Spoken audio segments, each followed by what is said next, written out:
Hello, good evening everyone. Kumusta kayo? So in today's video, I just want to share to you things you need to do in passing prop firm challenges, right?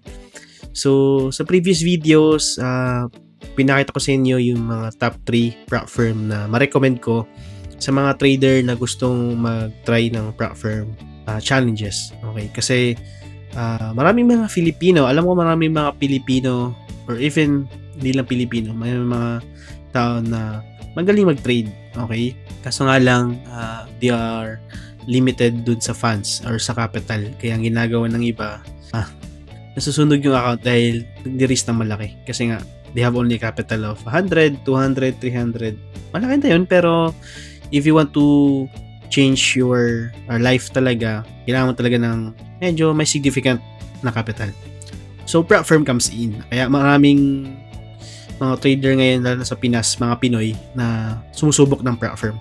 Kasi nga, pwedeng magkaroon sila ng malaking capital, okay, with a small amount of investment. Pero, ang problema dito, this is also what I've experienced. Akala ko madali lang ipasa yung challenge. Pero, the reality is, napakahirap. Okay? So, mga nagsasabing madali, okay, maybe, magaling lang sila talaga. Pero, hindi gano'ng kadali eh. A lot of traders, if we are talking sa statistics din, 'di ba? Generally, okay? Out of 100%, only maybe 5 to 6%, okay, profited in trading. Okay? So, mas mga 90 to 95% lose their money in trading kasi nga mahirap in the first place ang trading. And pinahirap pa dahil sa prop firm. Okay, kasi sa prop firm meron tayong mga i-consider na mga maximum loss, okay? Maximum drawdown and maximum daily loss. Okay? So, kailangan mo talagang i-compute, calculate ng maigi, no? Yung risk na iti-take mo every trade. Let's start na, okay? So, for trading prop firm for almost, I've been trading for almost 7 to 8 years na. Pero with prop firm, trading with them, 2022, so sa mga 3 to 4 years na din. So, ito yung nakita kong pinaka-importanting bagay na gagawin ng isang trader for them to pass the challenge. Number 1, kailangan ng strategy or system. So, hindi pwedeng hula-hula lang no, ang trade mo. Kailangan kang merong proven na strategy or na system. May it be scalping ba yan, day trading ba yan, swing trading ba yan, or position trading. It doesn't matter. As long as proven na effective na nagpo-profit ka, okay yan. And most likely, ma-advise ko is personalize kung ano yung tingin mong nagpo-profit sa'yo. Okay? Kahit, okay, I don't care if true indicator ba yan, okay, or true trend line ba yan, true support and resistance. Kasi ngayon, di ba, marami ng mga iba't ibang concepts na nakikita natin sa trading space. We have SMC, we have ICT, we have order flows, di ba? Mga supply and demand, mga concepts, walang problema yun. Okay? So, lahat ng mga strategy in some same way effective siya.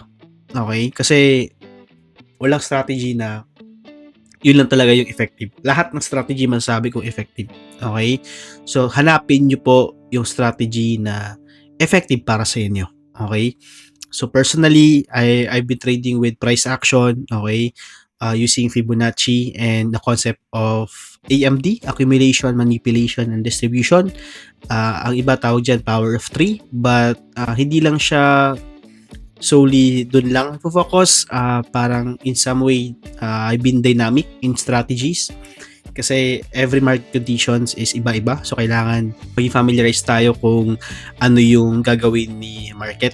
Wala nang 100% but we have probabilities in trading. So yun lang, number 1, kailangan mong magkaroon ng proven and effective strategy at sa system. Pangalawa, you need to have a good risk management. Okay?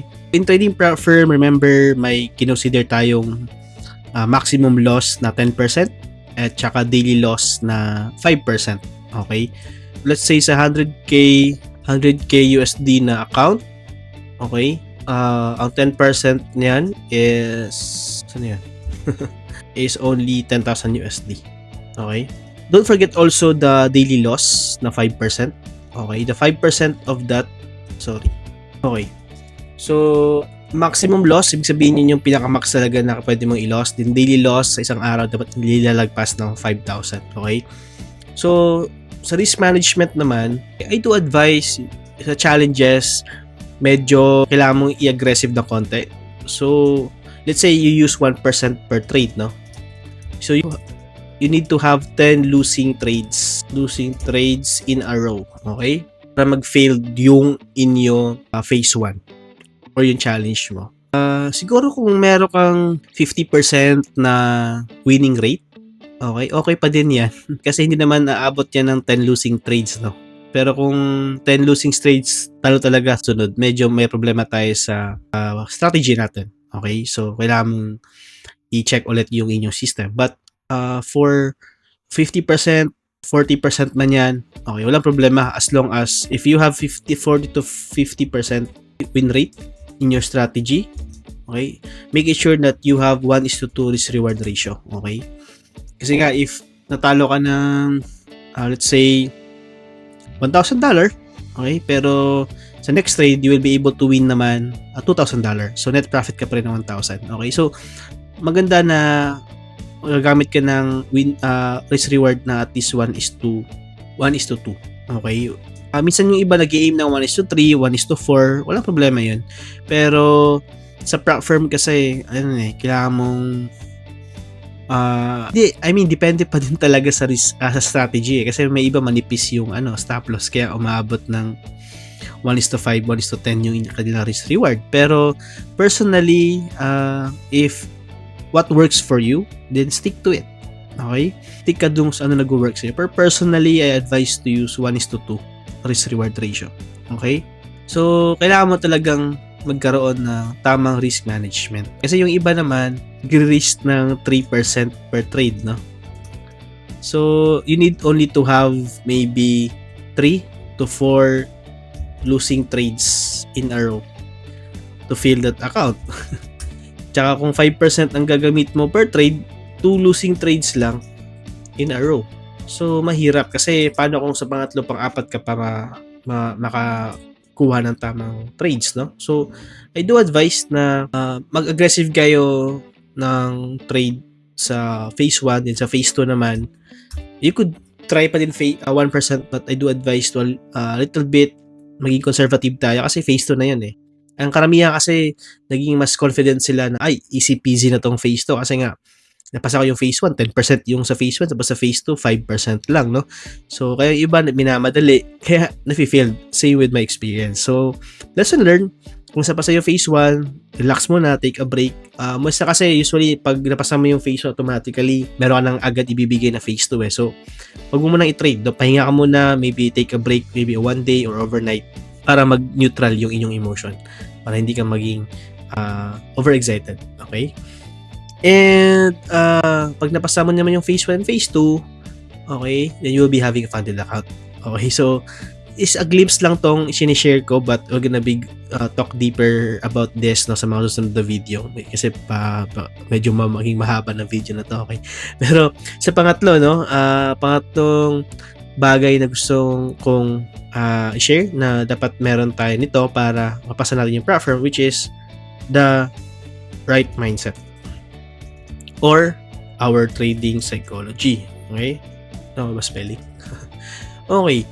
So, trading psychology, ibig sabihin psychology, di ba, study of human behavior. So, ito about trading, study of a human behavior when a person is do trading. Di ba? So, maraming mga kailangan na pag-usapan dito, no? Kasi trading is not all about lang buying and selling, no? It's more about trading psychology. So, it's all about your mindset. So, ginagawa ng iba, number 1, is ginagawa nila yung trading as casino. Now, pwede kang manalo ng mabilisan, pero remember, pwede ka rin matalo ng mabilisan. Okay? So, do have a right mindset. Treat trading as business, not gambling. Okay? So, pag business, okay, meron mga losses yan. Losses is expenses in the business. Okay? So, treat losses as expenses, okay? Because part yan ng trading. Walang trading na walang losses. Pero make it sure na yung losses na yun is mga small losses lang. Ang mahirap kasi pag big losses eh. Kasi it will really affect your psychology. Especially your, tawag dito, no, the fear of losing your money talaga, no?